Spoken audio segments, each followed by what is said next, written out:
who I accidentally met after almost 3 years. You still remember that she gave me a picture of a beautiful little boy and said that he was my son, right? Well, let me tell you what happened next. For a moment, it seemed like time stopped. Everything in the room was frozen as I look at this picture. When I snapped out of it, I said, I have a son? How? When? I don't understand.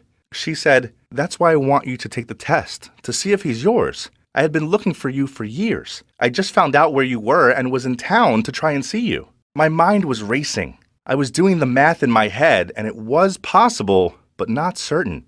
You think he's my son?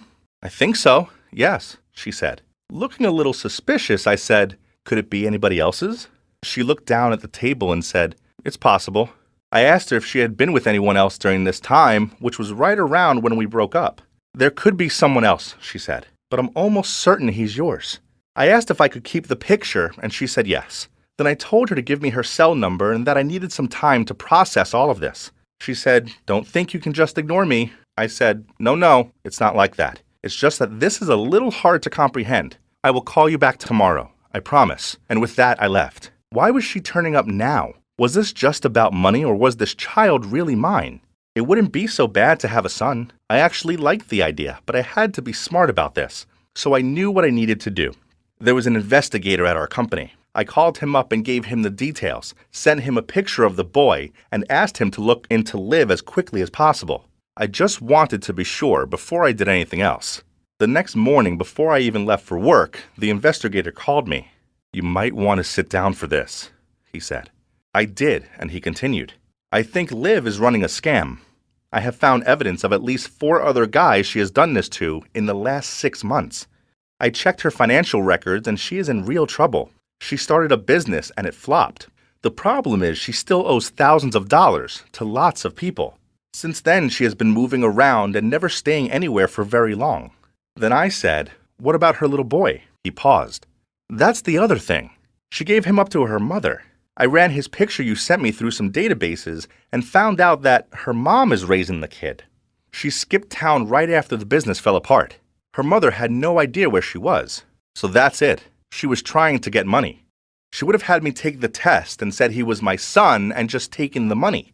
Well, she was in for quite a surprise the next time I saw her. Later that day, I called her and told her to meet me at the same bar. If she tried to get money from me, I would be ready. If she told me the truth, that would be a different story. When I arrived at the bar, I went to the same table. I got a drink and waited nervously. I was hoping she would do the right thing and not try to get my money. She came in and walked right over to the table. I didn't stand and greet her this time. This was all business, and I wasn't a fool. She didn't waste any time. So will you take the test? I said, if I take the test and I'm the father, what happens then? She said, nothing. I'm not asking you to change your life and be a father. I don't want anything from you. I just wanted you to know. Well, maybe she wasn't so bad after all. Maybe the investigator was wrong about her and the picture. Then I asked, can I have a company of my choice do the test? Her face suddenly changed. Why would you want to do that? I can handle this. Don't you trust me? I just want to be sure, since you don't want anything from me anyway, I said. Well, she said, actually, I do have a lot of medical bills for him. He has been sick a lot lately, and I could use some help with those. In fact, if you just wanted to give me a check for it, I wouldn't even bother you again. A check? I said. How much of a check? She pretended to figure out the number and finally said, $50,000 would probably cover most of it, but if you wanted to give more, you could.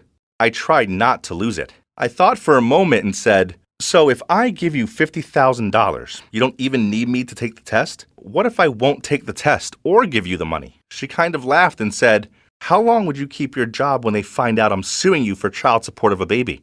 You think that the company would like to see those headlines? This is blackmail, I shouted. Call it whatever you want, but you can pay me or lose your job. She smirked. Then I said, is that enough? She looked puzzled. What? Is what enough? I smiled and said, I wasn't talking to you. I was talking to the detective sitting behind you. As she turned around, I began to take the microphone and tape recorder out of my pocket. Blackmail is pretty serious business, and since you have done this to several other guys before me, you will be in jail for a long time. As she went away, I asked her one more question. Is the boy really mine? Of course not. But his real dad is a loser, and he split before the kid was even born, she said. So life can be pretty unpredictable when it wants to be. The bad part is, I really wanted the boy to be mine. I guess I should start dating more.